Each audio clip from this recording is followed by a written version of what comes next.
Pasajero 7 presenta Diálogos de Movilidad en Casa. Hoy, en Diálogos de Movilidad en Casa, hablaremos de Latinoamérica rumbo a ciudades inteligentes.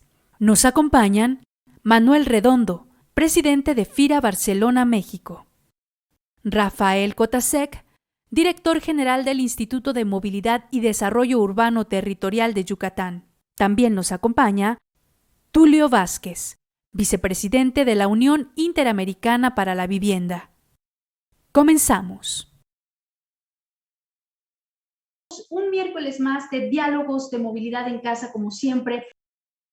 Para el equipo de Pasajero 7, un gusto compartir con ustedes de miércoles con información relevante, con información que tiene que ver con la transformación de las ciudades, de la movilidad, del transporte público, de la calidad de vida, de muchísimas cosas que vemos semana a semana justo aquí en Diálogos de Movilidad. También un gusto saludar al titular de este espacio, Fernando Sánchez Prol. Tu micrófono, Fer.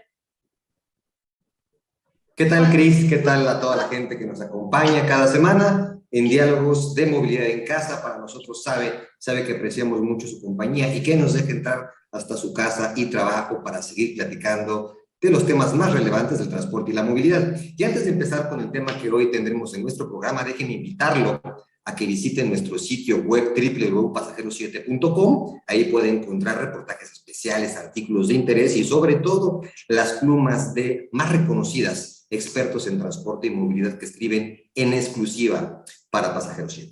Y mira, hoy tenemos un panel, unos invitados de lujo. Nuestro tema es Latinoamérica rumbo a ciudades inteligentes. Y qué mejor para platicar de este tema que Manuel Redondo, presidente de FIRA Barcelona, México. Estimado Manuel, bienvenido a Diálogos de Movilidad. Hola, Fernando. Hola, Cristela. Muchas gracias. Un saludo a toda la audiencia. Muchas gracias por la invitación y a sus órdenes. Manuel, pues primero te hemos obligado, platícanos cómo les fue en la última edición, la más reciente edición de Smart City Expo Latam Congress. Pues muy satisfechos. Ha sido seguramente pues la edición más compleja que hemos organizado. Hemos estado pues más de 18 meses sin actividad ferial. La industria de reuniones en el mundo ha sido de las más afectadas con esta pandemia y eso nos ha hecho pues ser muy resilientes, pensar en cómo poder pues reactivarnos todavía pues en esta situación en donde estamos saliendo de la pandemia, pero que ya es inevitable volver a organizar este tipo de encuentros que todavía en un formato híbrido, con muchos temas en digital, pero ya con un componente presencial importante, pues nos permitieron volver a reunir a muchos actores importantes de Latinoamérica. La semana del 5 de octubre en Mérida, en Yucatán, y después la siguiente semana, la que acaba la anterior, la del 11 de octubre, en formato virtual, un evento pues que ha recibido por fortuna muchas felicitaciones. Insisto, ha sido muy complejo porque hacer un evento híbrido, pues en realidad es hacer dos eventos, hacer un evento presencial y hacer un evento digital. Y bueno, las complejidades de la propia movilidad internacional que no pues nos permiten todavía tener pues el número de asistentes por también los propios protocolos sanitarios, sobre todo internacionales, pues han hecho que el evento este año haya sido organizado con mucha complejidad. Pero bueno, muy contentos. En realidad ha sido un evento exitoso. No lo digo yo, lo dicen nuestros aliados. Y eso nos da pues toda la confianza para arrancar ya los preparativos de lo que será el Smart City Expo Latam Congress 2022, también en Mérida. Nuevamente estaremos en Yucatán en el mes de junio del próximo año. Qué interesante y qué reto también para Mérida estar recibiendo este tipo de eventos, porque además son eventos que nos muestran las mejores prácticas y las tendencias hacia dónde deben ir las ciudades de América Latina para convertirse en ciudades inteligentes, en ciudades resilientes. Entonces, Rafael Cotasec, director general del Instituto de Movilidad y Desarrollo Urbano Territorial de Yucatán, también está con nosotros. Gracias. Y ya lo decíamos, ¿no? El reto que tiene Mérida. Platícanos un poco desde su perspectiva, cómo reciben y apoyan a estos encuentros. Hola Cristela, ¿cómo estás? Fernando, Tulio, Manuel, un gusto saludarlos. La verdad es que muy contento a prácticamente 2 semanas de haber tenido o haber sido anfitriones de este evento. Yo creo que todos estábamos a la expectativa por lo que nos comentaba Manuel, fue el primer evento después de lo que fue la pandemia, entonces todos estamos a la expectativa de tanto la gente que lo organizamos como la gente de FIRA Barcelona México, así como los propios asistentes, de cómo iba a poder desarrollarse estos eventos. Hay situaciones que llegaron para quedarse, que tiene que ver en gran parte con tema tecnológico, pero también la verdad es que estuvimos muy contentos de poder participar. Fue una prueba importante para nosotros. Próximamente vamos a recibir el Tianguis Turístico también en una modalidad híbrida. Entonces, la verdad es de que tener estos eventos también empiezan a hacer que regresemos a esta nueva normalidad, ¿no? Y si en esta nueva normalidad vamos a hablar temas de movilidad inteligente, temas de cómo desarrollar espacios en América Latina que de cierta manera a través del uso de tecnologías podamos hacer más eficientes los recursos, sean en temas de transporte público, sean en temas de convivencia, sean en temas de diseño, etcétera, pues siempre va a ser bienvenido. Y además estos foros también nos permitieron tener, en mi caso, compartir panel con personas de otras partes del mundo cuya interacción, siempre he dicho, no es lo mismo que estar todos presentes, pero también muchas veces se puede facilitar esa interacción, ¿no? Entonces, a grandes rasgos, muy contentos y fue un parteaguas que esperamos que de aquí en adelante empiece a marcar el futuro de los eventos y de los congresos que se realicen en esta modalidad híbrida, por así decirlo, Cristela. Gracias, Rafael. Saludo con gusto a Tulio Vázquez, vicepresidente de la Unión Interamericana para la Vivienda. Tulio, quien ha tenido oportunidad de participar o asistir a los congresos Smart City Expo Latam, dejan de manifiesto la gran calidad que tiene tanto la organización, la calidad de los componentes, la calidad de los ponentes. Pero ¿qué más le deja a las ciudades de México y de Latinoamérica este tipo de congresos? Yo creo que contagia. Muchas gracias, Cristela y Fernando. Saludos a todos. Yo creo que contagia a todos los que participan, como bien decía Manuel, no solamente de manera presencial, sino también de manera virtual. Porque hoy, desafortunadamente o afortunadamente, la pandemia lo que nos ha hecho reflexionar es cuál es el futuro al que nos estamos enfrentando. Y yo creo que el efecto post-pandemia lo que nos está diciendo es que tenemos que pensar porque de manera distinta cómo vivimos en la ciudad, cómo sufrimos y cómo interactuamos dentro de las ciudades. Yo creo que hoy la gran reflexión que tenemos que hacer es que la tecnología que significa parte de estas ciudades inteligentes creció de manera aceleradísima. Algunos dicen que creció 3 veces, otros dicen que creció 5, vamos a quedarnos que creció 3 veces. ¿Pero qué significa eso? Significa que la manera en cómo vivimos dentro de una ciudad se ha transformado. Significa, como bien lo decían ustedes, y déjenme ponerlo en términos de movilidad, que las personas hoy quieren saber a qué momento preciso va a llegar el autobús en la parada de la esquina cerca de su casa. Lo que significa es cómo hacer mucho más eficiente el consumo del diésel o de la gasolina, de todo el transporte público. La gente, si tiene la capacidad de identificar la trazabilidad de cuáles son las rutas, de dónde van llegando, pues eso lo que permite es cuantificar si están consumiendo menos o más diésel, y eso lo que permite entonces ser mucho más eficiente en el uso de los recursos. Hoy lo que la gente quiere con esta pandemia es también transformar sus patrones de vida. La gente quiere ser más saludable, como decía Cristela, quiere ser más resiliente. ¿Eso qué significa en términos prácticos? Significa, es cómo estamos adecuando nuestros patrones de vida, nuestros patrones de consumo, para que podamos no solamente vivir, sino sobre todo disfrutar mejor las ciudades. Hoy las ciudades que lo que ofrecen, como es el caso de Mérida, como es el caso de muchas ciudades en América Latina, son espacios abiertos, espacios en donde no solamente sean espacios de encuentro, sino también sean espacios de servicio. La pandemia lo que nos enseñó es que en los parques públicos, en los deportivos, se convirtieron hoy muchas veces en hospitales COVID, se convirtieron en lugares donde hacen las pruebas COVID. Y eso lo que nos dice es que la ciudad cambió su vocación y en algunos casos la reforzó. Y en ese sentido, lo que el Congreso Expo Congress Latam Smart City, lo que nos dio, lo que nos compartió, es cómo nos tenemos que adecuar a las nuevas realidades de las ciudades y cómo a través del uso eficaz y eficiente de la tecnología que tiene que ser más accesible, no solamente en términos de costos, sino más accesible en términos democráticos para que cualquier persona pueda acceder a ella, cómo las transformaciones sociales que significa es cómo cualquier usuario de servicios dentro de una ciudad también puede acceder a ella. Es súper interesante lo que comentas y justo en base a eso me gustaría platicar también con Manuel esta parte, ¿no? América Latina, las ciudades en las que vivimos la mayoría de las personas ya traían muchos retos antes de la pandemia, pero con la pandemia no solo se complicaron algunos, sino que llegaron otros. Entonces, Manuel, en esta experiencia de este congreso, seguramente llegaron algunas conclusiones en esto de repensar las ciudades, de repensar, de replantearnos las ciudades de América Latina. ¿Cuáles son esos retos más urgentes de atender para hacer frente a esta situación y retomar algunas cosas que veníamos haciendo antes de la pandemia?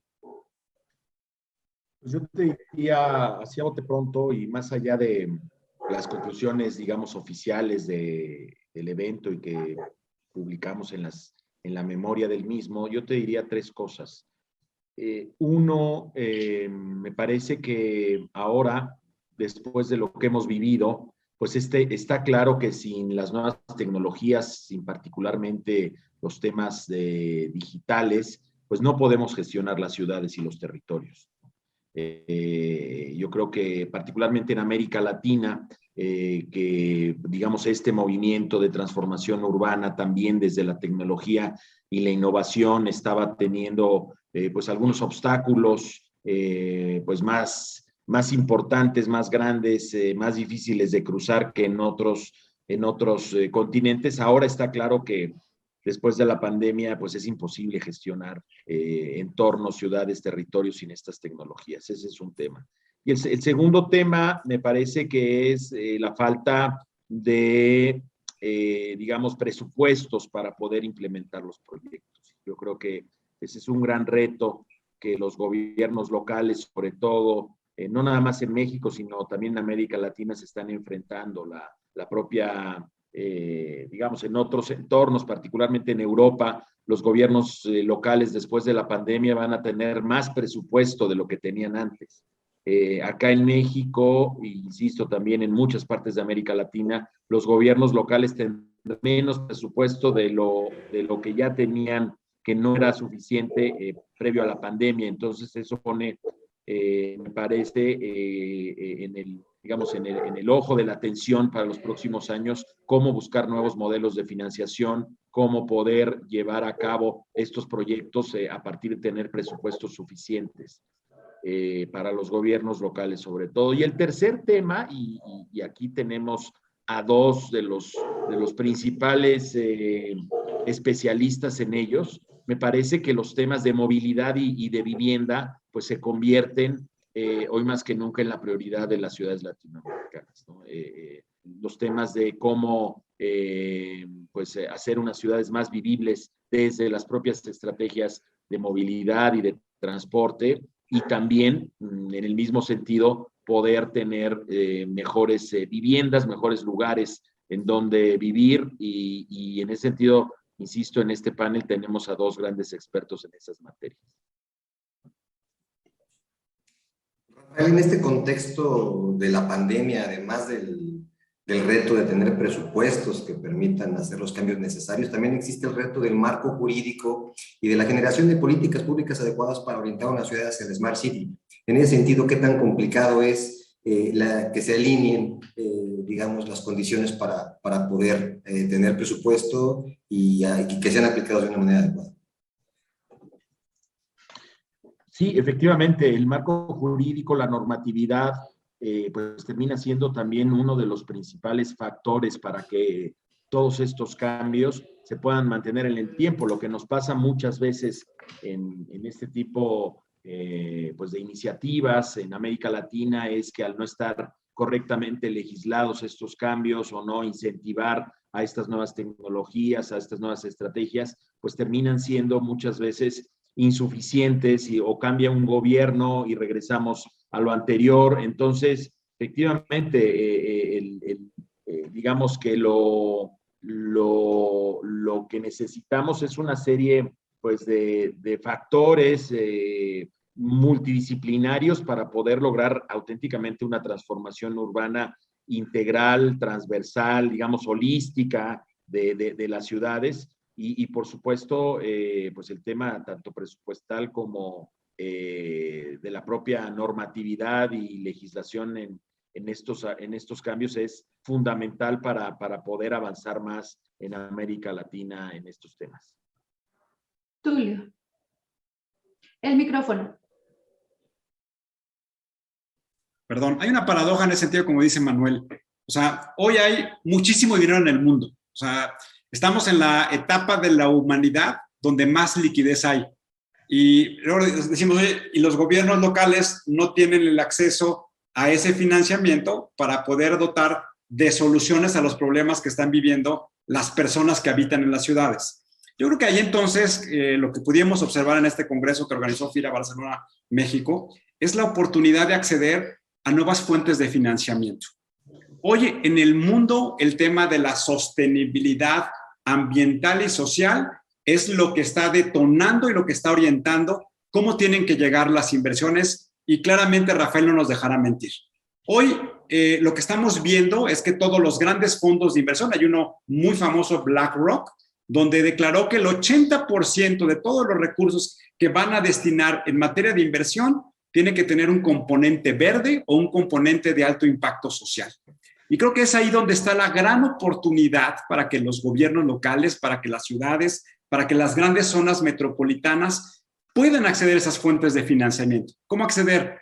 Pues de manera muy sencilla, tener claro cuáles son las soluciones a los problemas de abastecimiento de agua, de distribución de transporte, de construcción de infraestructura de vías primarias y secundarias, de acceso a plantas de tratamiento de aguas residuales que permitan hacer más viable y verde la gestión de los residuos, no solamente líquidos, sino también de los residuos sólidos. Y es ahí en donde creo yo que está la gran oportunidad que pudimos observar en el Congreso de Smart City. Cómo hoy instituciones como es las Naciones Unidas está implementando plataformas para que los gobiernos locales puedan acceder con proyectos de infraestructura estructurados bajo una lógica de banca de inversión, en donde las instituciones financieras sepan cuál es el nivel de retorno, sepan cómo van a contribuir a la reducción de la huella de carbono, pero también cómo van a contribuir al mejor bienestar de las familias y de las personas que habitan esas ciudades. Creo yo que esa es una de las grandes lecciones que tenemos. Hoy en América Latina y el Caribe hay instituciones como es el BIDinvest, el Banco Interamericano de Desarrollo con su brazo financiero, la Comisión Andina de Fomento, la famosa CAF, que están buscando colocar grandes portafolios de recursos en soluciones y proyectos inteligentes que permitan resolver esos problemas que están viviendo las ciudades. Tulio, qué interesante. Y yo le preguntaría a Rafael, si de por sí los temas de presupuesto son complicados en los gobiernos, ¿estamos listos para empezar a apostar con proyectos inteligentes, proyectos realmente integrados, proyectos pensados de manera integral en las ciudades? Eso es algo que no vemos mucho todavía en México. Mira, Cristela, tal vez voy a dar un pasito para atrás y poner un poco el contexto que ya todos conocemos de las ciudades en América Latina, ¿no?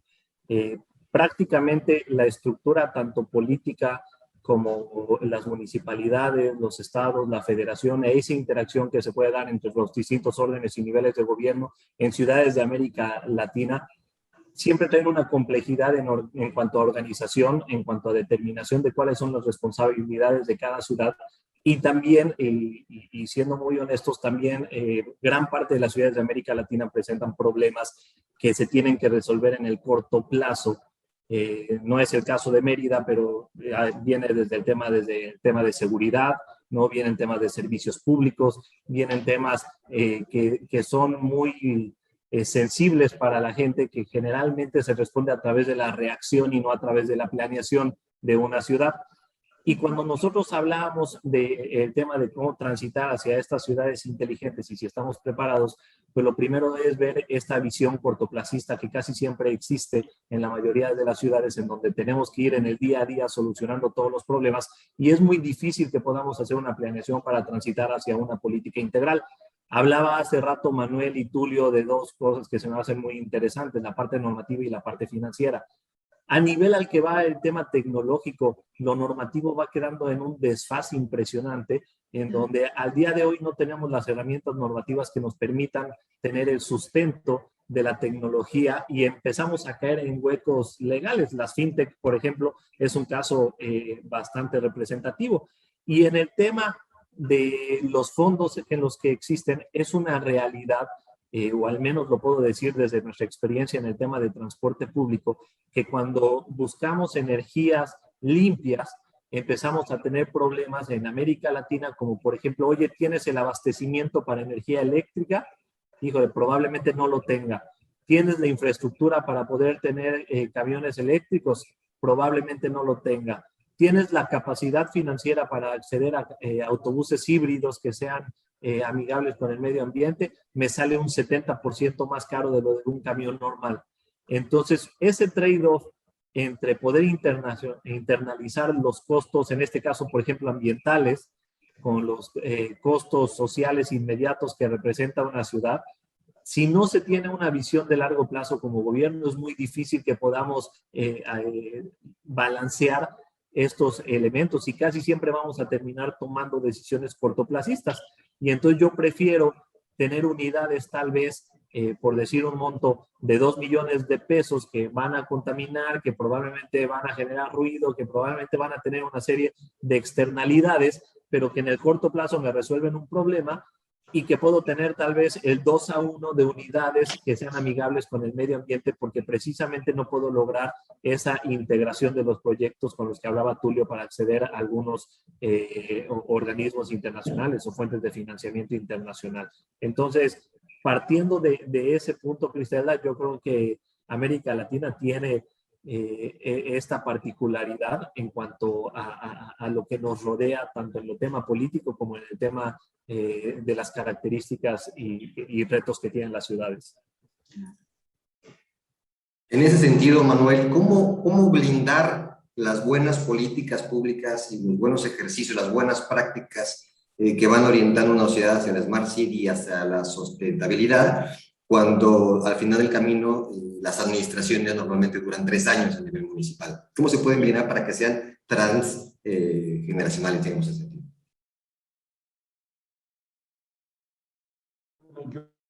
Aquí hay dos factores. Uno, por fortuna, particularmente en México, los gobiernos locales ahora ya tienen posibilidad, me refiero a los municipales, de la reelección, ¿no? Y eso yo creo que da, pues sí, digamos, esperanza que con una visión de más largo plazo, todo este tipo de iniciativas y todo este tipo de programas se vean de una forma más estratégica, pensando precisamente, como decía Rafael, en poder generar no nada más un impacto de corto plazo, ¿no? Eso por un lado. Y por el otro lado, pues también a diferencia de otros continentes, el nuestro, y si bien no en todos los países, pero particularmente sí en México, si a estos temas no los toma el gobierno, los gobiernos estatales, como particularmente lo está haciendo muy bien Yucatán, pues definitivamente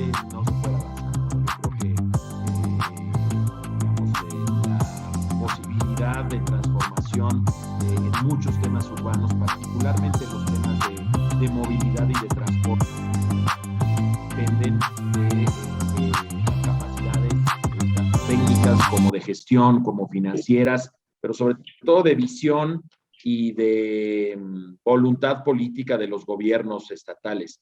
Y yo creo que, digamos, y por supuesto no porque estén acá Rafael, pero el gobierno de Yucatán está siendo referente, y yo creo que lo que está haciendo Yucatán en los temas de movilidad, tanto a nivel de transporte público como a nivel de su programa de movilidad, digamos, de las ciclovías, o sea, están siendo referentes, y yo creo que se podrían este tipo de prácticas pues compartir de manera más rápida con otros estados y otros territorios latinoamericanos. Tulio.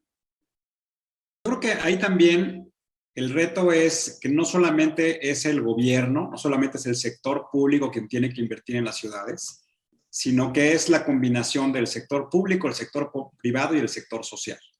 Hay una figura en los últimos 15 años que se ha desarrollado en América Latina, que es la figura de las asociaciones público-privadas, que lo que buscan es dotar de recursos multianuales para grandes proyectos de infraestructura, y que en los últimos 3 años esa figura ha venido evolucionando, y lo que se dieron cuenta es que no necesariamente nada más es el recurso del sector público, no nada más es la voluntad del sector privado que permite hacer más competitiva la ciudad, sino que también hay que poner en el centro, en el foco, lo que opinan las comunidades, las familias que habitan los distintos barrios. Esta figura está evolucionando a lo que hoy se conoce como los famosos PPPs, People, Public and Private.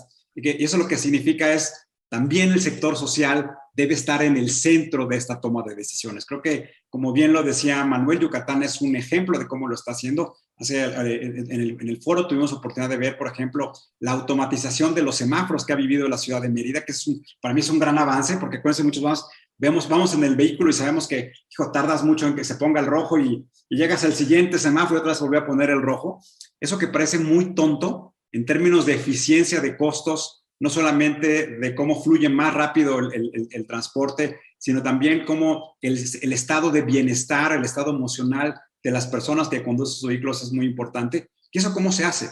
A través de estas figuras, de estos proyectos. Y yo creo que ahí también lo que tenemos que imaginarnos es cuáles son los incentivos adecuados que se tienen que poner en términos de mercado, tanto al sector público como al sector privado, en donde, como bien lo decía Manuel, bajo una visión de presupuestos multianuales, que le dé certidumbre a los proyectos de inversión, bajo a una visión de cuáles son los efectos positivos que van a hacer que la ciudad pueda crecer, que la ciudad pueda atraer a su vez con un efecto de contagio más recursos y más proyectos de infraestructura, en donde los proyectos de infraestructura no se vean de manera aislada, o sea, no solamente pensemos en cómo generar más proyectos de vivienda, sino al mismo tiempo, como bien lo decía también Rafael, cómo esa vivienda va a demandar mayor energía eléctrica, cómo va a demandar mayor acceso a vías primarias, cómo va a demandar una mayor gestión de todas las aguas residuales que se van al drenaje, y que de esa manera, teniendo una visión integral del crecimiento de la ciudad, puede llevar entonces a tener claridad de cuáles son este portafolio de proyectos de infraestructura que, usando la tecnología, hagan que sean ciudades inteligentes. Y justo me iba a ir contigo a ese tema, Tulio. Platícanos un poco y voy a volver contigo. Justamente, ¿cómo va México en cuanto a pensar el desarrollo de las ciudades de manera conjunta? Años anteriores veíamos cómo se desarrollaba la ciudad un nuevo lugar de vivienda sin pensar o sin articular con transporte público, sin articular con cuestiones de energía, de proximidad, de servicios, etcétera. ¿Cómo vamos? Háblanos justo de ese cambio de cultura. Mira, yo creo que hay buenas noticias. El gobierno de México promovió con los legisladores una reforma a la ley del Infonavit. En México, como ustedes saben, tenemos una gran institución que es el Infonavit, que es un ejemplo a nivel mundial, que otorga el 60% de los créditos hipotecarios de este país. Y hay una reforma de ley que permite que a partir del 1 de mayo del 2022 se vincule por primera vez el otorgamiento de un crédito hipotecario a condiciones de movilidad vinculadas con la vivienda. ¿Qué significa esto? Significa que todos los créditos hipotecarios a partir de esa fecha, 1 de mayo del 2022, para que puedan acceder a un crédito del Infonavit, van a tener que tener un esquema de movilidad alta y media en términos de transporte público, en términos de caminar hacia los centros de salud, a los centros de abasto, a los centros de educación y también en términos del uso de la bicicleta. Entonces, eso me parece que va a ser un gran avance. México va a ser el país más avanzado en América Latina y yo pienso que en gran parte del mundo estar vinculando la vivienda con las distancias en términos de la escuela, en términos del centro de salud, en términos del uso de la movilidad. Y eso me parece que debe ser gran orgullo. Vamos a ver cómo se va a instrumentar el próximo año, pero creo que son muy buenas noticias, Cristela. Perfecto. Gracias, Tulio. Rafael, y hablando también, ya lo mencionaba Tulio, de la importancia de la sociedad civil organizada, la inversión privada y el gobierno, ¿cómo es la relación que tiene hoy Yucatán con la sociedad civil organizada y qué tanto pesa en las decisiones orientadas a un mejor desarrollo urbano? Que voy a poner el ejemplo en particular del que hacía mención Manuel, que es el tema del proyecto de la red ciclista que queremos realizar, porque es un tema, digamos, en donde se puede aterrizar tu pregunta, Fernando, de una manera bastante clara, ¿no? Evidentemente, cuando tú quieres hacer un proyecto que va a tener alguna, llamémosle, afectación en la infraestructura urbana y va a tener una redistribución del espacio público, necesitas, por un lado, contar el por qué se está haciendo, cuáles son los beneficios y también saber perfectamente, o la gente y la sociedad civil tienen que tener muy claro el hacia dónde va y cuál es la visión de gobierno. ¿Por qué te lo digo? Porque nosotros lo que queremos hacer es tener una ciudad en donde al menos el 10% de todas las vialidades en Mérida sea una infraestructura ciclista. Ahora vamos por el 4%. Para lograr eso nos hacen falta cerca de 200 kilómetros que nos permitan empezar a conectar esta red ciclista y entonces ya podemos decir que 1 de cada 10 espacios públicos es para el ciclista. Sin embargo, si no lo comunicamos y si no vamos de la mano de la sociedad civil, en donde incluso instalamos un consejo que nos permitiera ir aprobando los espacios y las etapas de intervención, lo único que esto genera es, de cierta manera, una incertidumbre y pareciera que estamos respondiendo de manera improvisada etapa con etapa. Nosotros hicimos en un primer año 70 kilómetros, vamos ahora por otros 108 kilómetros y terminaremos con otros 70 kilómetros, ¿no? Entonces, en ese sentido, tiene que ir de la mano para que los proyectos, sobre todo que tienen una intervención urbana, puedan socializarse. Y me gustaría también, si me lo permiten de manera muy breve, agregar algo de lo que decía Tulio en el tema de vivienda, porque es muy importante.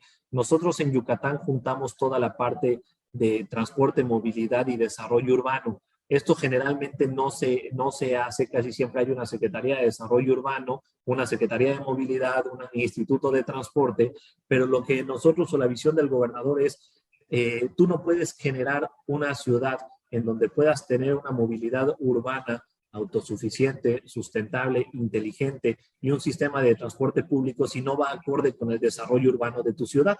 Y en estos momentos nosotros estamos en un auge urbano en donde el crecimiento que se está dando en la ciudad de Mérida y en su zona metropolitana es impresionante, en donde si empezamos a construir en zonas donde no podemos tener estos núcleos, y tuvimos una participación ahí en lo que le llamamos la ciudad de los 15 minutos, que decía Tulio, en donde puedas tener una escuela cerca, un centro de salud cerca, el transporte que llegue y que exista la densidad suficiente para poder llevar los servicios, es prácticamente imposible que puedas lograr este tema de movilidad si no va de la mano con el desarrollo urbano, ¿no? Entonces también me pareció muy interesante el comentario de Tulio y por eso quería hacer esta pequeña acotación.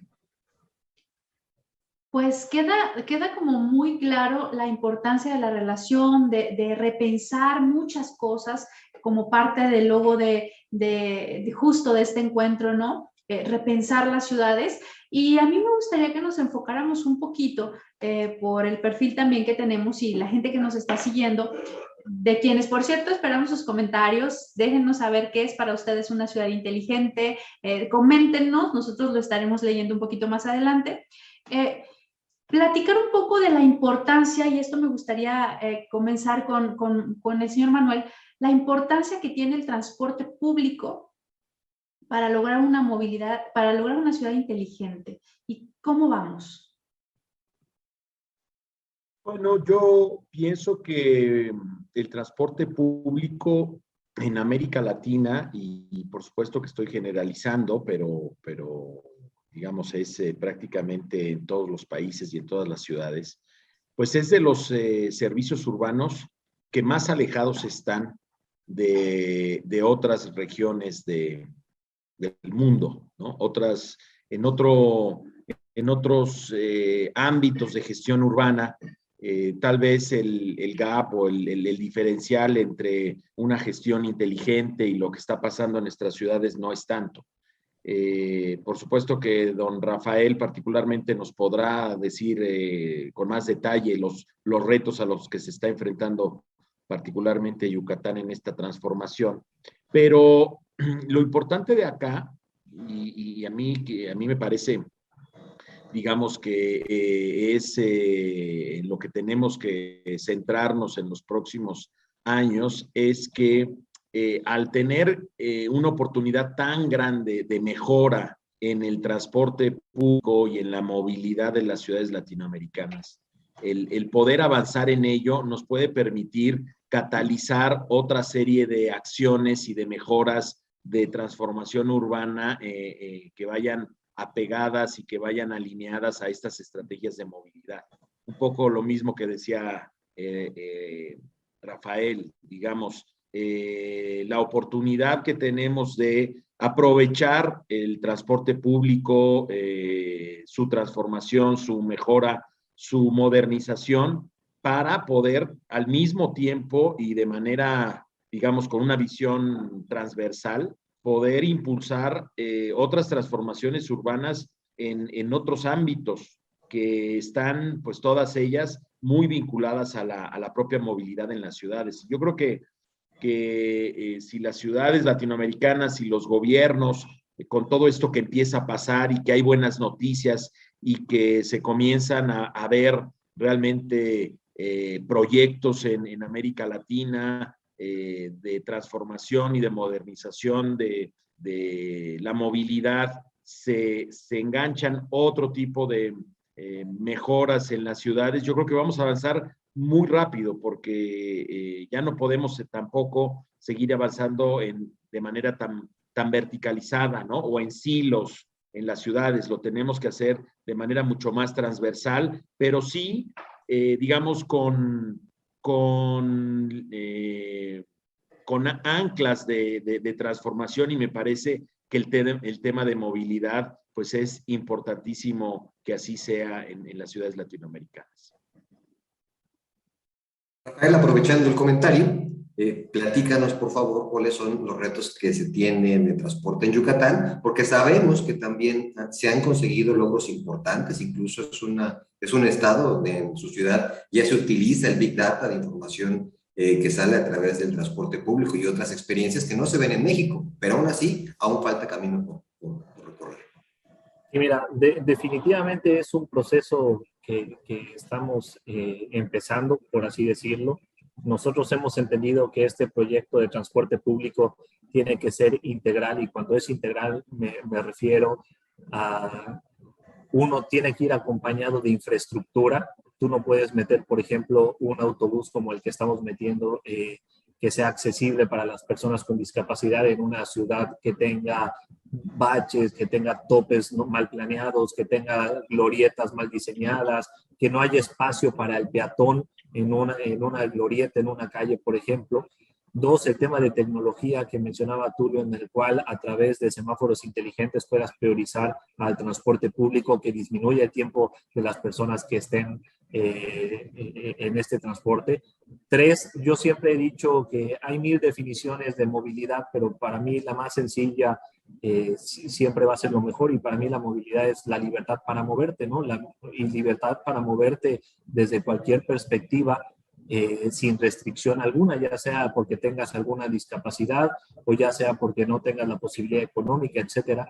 Y en esta libertad para movernos es en donde nos falta y de los retos que tenemos en Yucatán es poder hacer un transporte público mucho más accesible. Es una realidad que son pocas las unidades que todavía cuentan con el tema de accesibilidad. También nos falta mucho optimización de rutas que nos permitan la interconexión con otras formas o lo que llamamos algunos la multimodalidad, ¿no? En la cual yo pueda agarrar mi bicicleta para la última milla, pero antes de eso pueda irme en transporte público y después me baje y pueda caminar. Al final, todo viaje inicia y termina a pie. Independientemente de cómo te quieras mover, vas a iniciar caminando y vas a terminar caminando. Ese intermedio entre garantizar la seguridad del peatón y que tú te puedas mover libremente entre la ciudad de cualquier forma, es un reto muy grande que nosotros tenemos en Yucatán, ¿no? Definitivamente hacia allá queremos transitar y todo lo que se está haciendo en materia tecnológica, en materia de infraestructura, en materia de intermodalidad y en tema de diseño conceptual de la ciudad, va hacia ese sentido, a garantizar que las personas se puedan mover libremente sin ninguna restricción. Perfecto. Tulio, tu opinión respecto a este mismo tema. Pues mira, déjame poner dos ejemplos de contraste para ejemplificar lo que decía Rafael. La Ciudad de México, tenemos una gran zona metropolitana. México es el país que más zonas metropolitanas tiene en el mundo. Tenemos más de 30. Y de esas más de 30 es el país que tenemos más zonas metropolitanas con más de 1 millón de habitantes. Entonces, ¿cuál es el reto? El reto es no solamente pensar, como se ha planteado en muchas ocasiones, no solamente desde el gobierno local, sino pensar de manera metropolitana. Pensar cómo se pueden dotar de los servicios sumando las capacidades institucionales de los gobiernos que aglutinan esa zona metropolitana. Y déjenme dar un ejemplo. La zona metropolitana de la Ciudad de México, que confluye con el Estado de México, hubo un gran proyecto de infraestructura que era el famoso tren suburbano. Y en su momento, hace 10, 12 años, se hizo un plan maestro para detonar el crecimiento inteligente, ordenado de las ciudades en esa zona metropolitana, que eran las famosas ciudades del Bicentenario. ¿Saben ustedes cuál era el eje rector de las ciudades del Bicentenario? Era el tren suburbano. ¿Qué sucedió? Desafortunadamente, no llegó el tren suburbano a esos municipios, no llegó a Zumpango, no llegó a Tecámac, no llegó a Huehuetoca. El desarrollo urbano estaba orientado que la gran producción de vivienda para familias de bajos ingresos se iba a desarrollar ahí, porque ahí iba a llegar el tren suburbano. ¿Qué pasó? Se hicieron las casas, algunas familias se trasladaron a vivir ahí, pero nunca llegó el tren suburbano. Y entonces sucedió lo que dice Rafael, que las personas pues tienen que satisfacer una necesidad, y esa necesidad es que se movían en bicicleta, o lo que conocemos las motobicicletas. Y entonces, hoy a veces se dice que en México hay un abandono importante de viviendas, y en el caso específico de lo que estoy platicando ahí, es porque no estuvo conectado el desarrollo urbano en términos reales y en términos prácticos con los sistemas de movilidad. En términos de diseño estaba hecho, en términos de proyecto de infraestructura estaba conceptualizado, pero en la práctica no se llevó a cabo. Un buen ejemplo en términos de diseño conceptual, un mal ejemplo en términos de instrumentación. Déjenme poner otro ejemplo. En las ciudades fronterizas como Ciudad Juárez, que es la ciudad más competitiva que tiene México, que está vinculado en términos de la industria manufacturera con el desarrollo urbano. Hay un problema muchas veces de que no están las rutas, como bien lo platicaba Rafael, adecuadas para que la persona salga de su casa, se mueva al primer autobús, se baje y tome el segundo autobús y llegue a su centro de trabajo.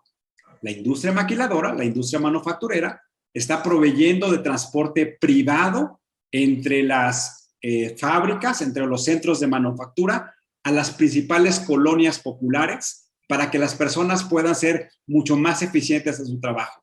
¿Qué quiero decir con esto? Que la movilidad inteligente y eficiente hace que la industria sea más productiva, hace que las personas sean más productivas y por lo tanto es una ecuación ganadora.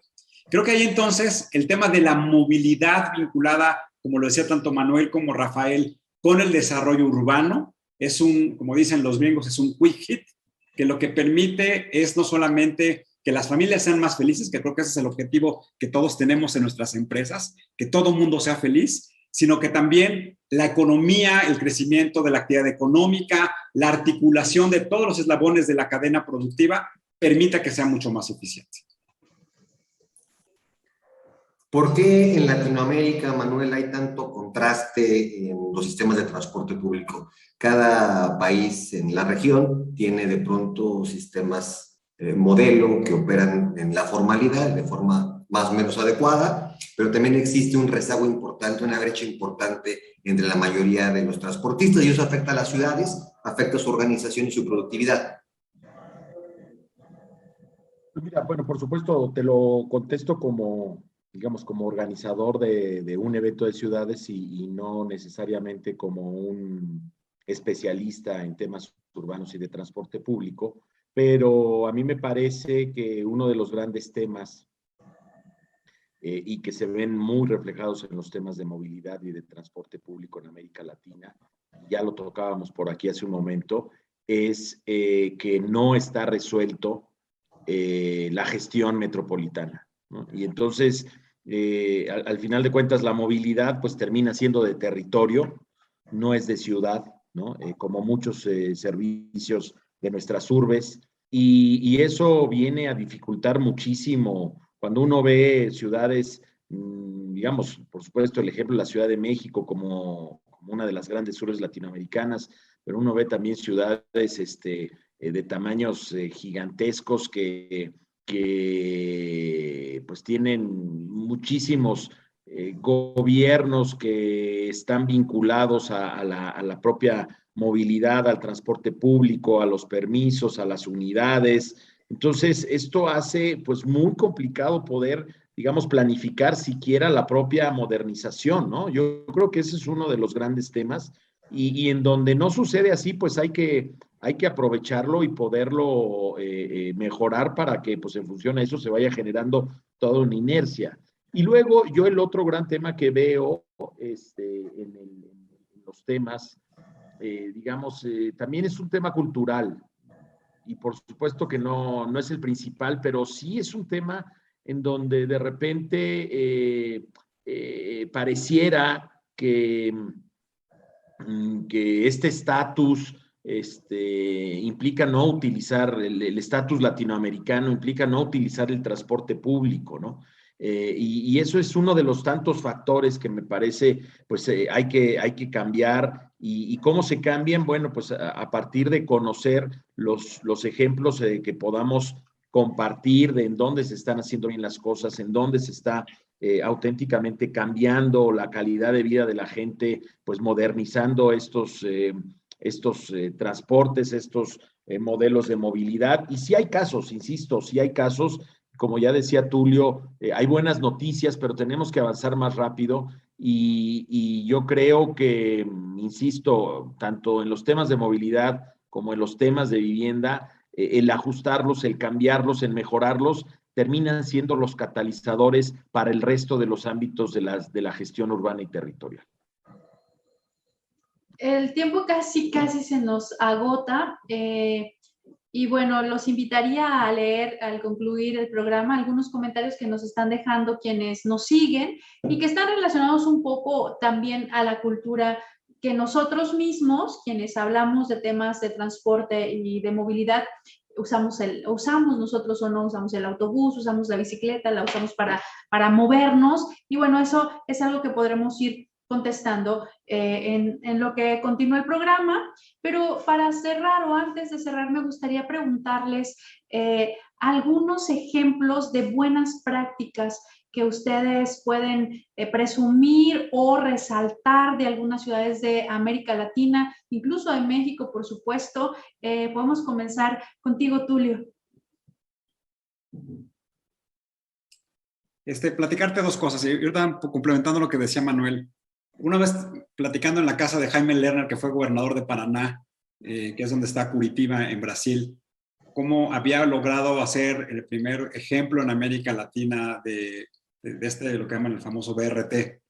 Y lo que me decía tres cosas. Me dijo, primero me senté con los comerciantes y les dije, señores, sé que vamos a dividir las calles y los comercios que tienen ustedes van a tener unas ubicaciones diferentes, pero al final del día van a tener más flujos de personas que van a permitir que incrementen sus ventas.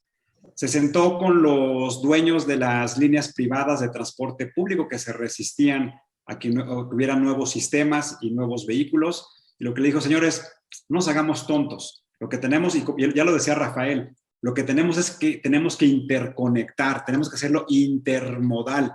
Nosotros vamos a poner una línea de transporte que va a necesitar que ustedes a su vez puedan agarrar a esas personas y llevarlas a las vías secundarias. Nosotros las vamos a meter en las vías primarias. Por lo tanto, también es una ecuación ganadora.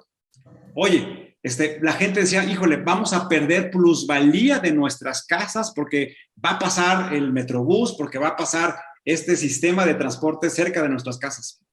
Hoy, toda la información de los avalúos comerciales de las viviendas que están ubicadas dentro de los polígonos cercanos a las nuevas vialidades, está claramente reflejada que se ha incrementado sustancialmente el valor económico de esas viviendas. Entonces, yo creo que es poner los incentivos en los lugares adecuados. Yo que ejemplos hay muchos. Yo que los BRTs hoy lo estamos viendo en ciudades como Ciudades de México, como Guadalajara, como en Ciudad Juárez, como en León. Creo que el tema es cómo comunicar y decirle a las personas, a los comerciantes que tienen sus zonas comerciales, a las personas que habitan ahí, a los usuarios de los servicios públicos, que su calidad de vida y su bienestar se va a incrementar de manera importante. Ejemplos hay muchísimos. Hoy platicaba con el ministro de Vivienda de Colombia y con la ministra de Vivienda de Costa Rica de cómo esto que decía Rafael, esto que decía Manuel, de cómo articular con una visión integral la infraestructura, el desarrollo urbano y como las venas que nos recorren el cuerpo al transporte público y a la movilidad. Esa sería mi visión de cómo en América Latina están haciendo esta visión integral, esta visión transversal, estas verticales de cómo integrar vivienda, desarrollo urbano y movilidad. Perfecto. Rafael, ¿algún ejemplo que te gustaría resaltar a ti? A mí me gustaría poner como ejemplo una ruta que estamos sacando, pero más allá ustedes dirán, oye Rafa, una ruta es un ejemplo. Cuando la rodeamos de estas cosas que les voy a platicar, se empieza a convertir en un ejemplo, ¿no?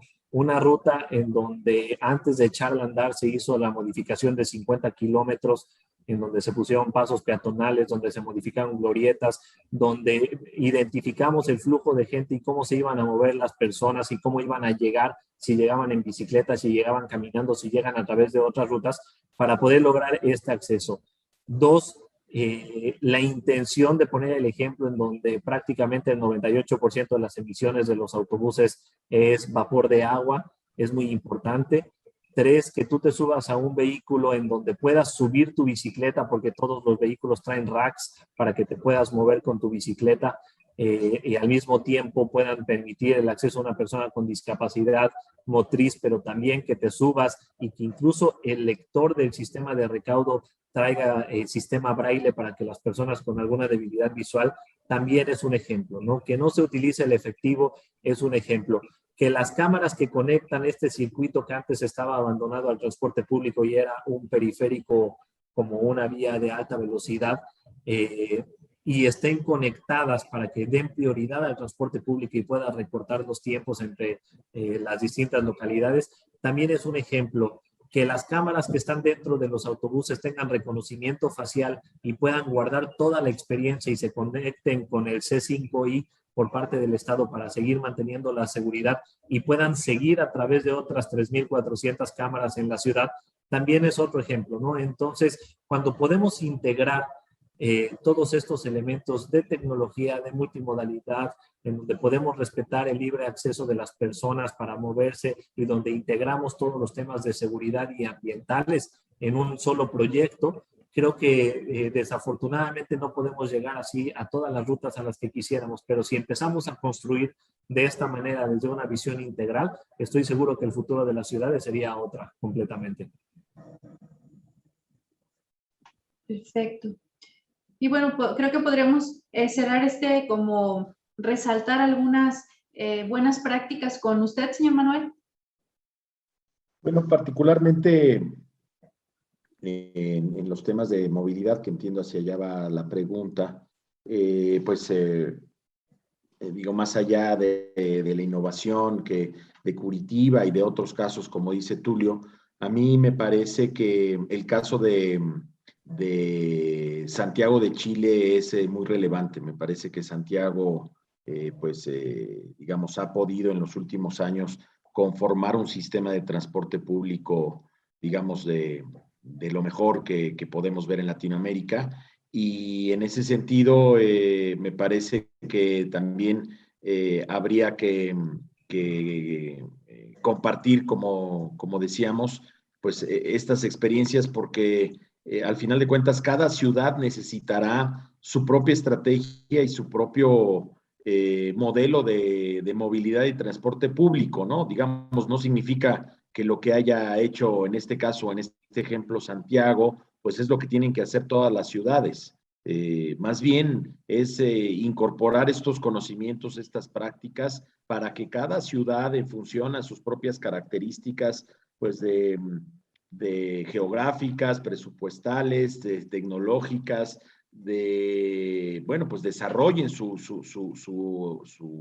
estrategia ideal. Entonces, yo creo que también ese es el reto, que en América Latina de repente pareciera que el copy-paste es lo que todos buscamos, y yo creo que aquí tenemos que sí sentarnos a hacer una estrategia pues más en función a la propia demanda, en este caso de los temas de movilidad que requieren las ciudades.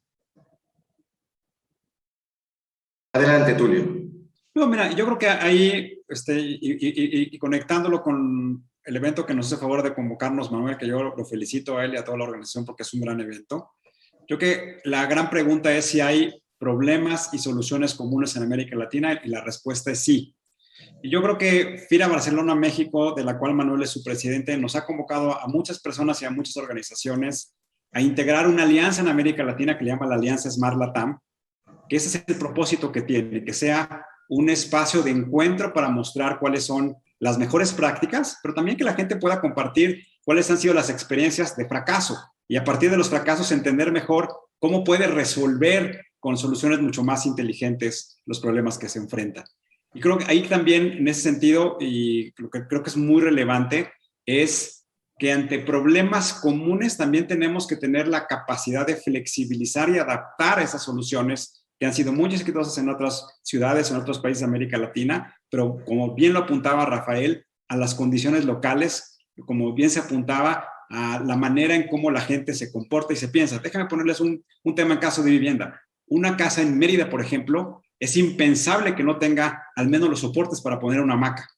Los diseños de las viviendas están hechos para que los espacios de los salones, de las recámaras, tengan la amplitud adecuada para ponerle una hamaca. Y lo pongo como un ejemplo muy simple. Y eso también tiene que ver con las ciudades. Me encanta lo que platicaba Rafael, de que hoy los camiones tengan estos racks para que la gente pueda subir su bicicleta, que tenga la capacidad de que el camión pueda bajar a nivel de banqueta para que las personas en silla de ruedas puedan acceder fácilmente, que claramente tengan los lugares adecuados para las personas con algún tipo de discapacidad, los lugares adecuados para las personas mayores, y como lo decía Manuel, que tengamos esa cultura de respeto para que el acceso a esta diferenciación que es producto de la naturaleza humana, pues todo el mundo la respetemos y aprendamos a convivir con ella.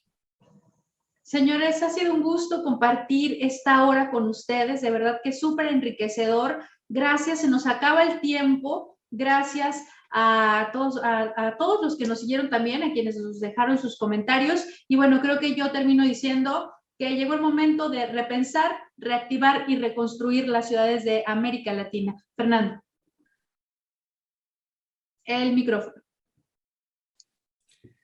Gracias, Cris. Gran programa, grandes invitados. Queremos agradecerle a cada uno de ustedes, a Manuel Redondo, presidente de FIRA Barcelona México, a Rafael Cotasec, director general del Instituto de Movilidad y Desarrollo Urbano Territorial de Yucatán, y a Tulio Vázquez, vicepresidente de la Unión Interamericana para la Vivienda. Agradezco a mi compañera Cristela Gutiérrez, a nuestro productor David Martínez, pero sobre todo gracias a usted que nos acompaña semana a semana. Y mire, sígalo haciendo porque aún tenemos muchos diálogos de movilidad.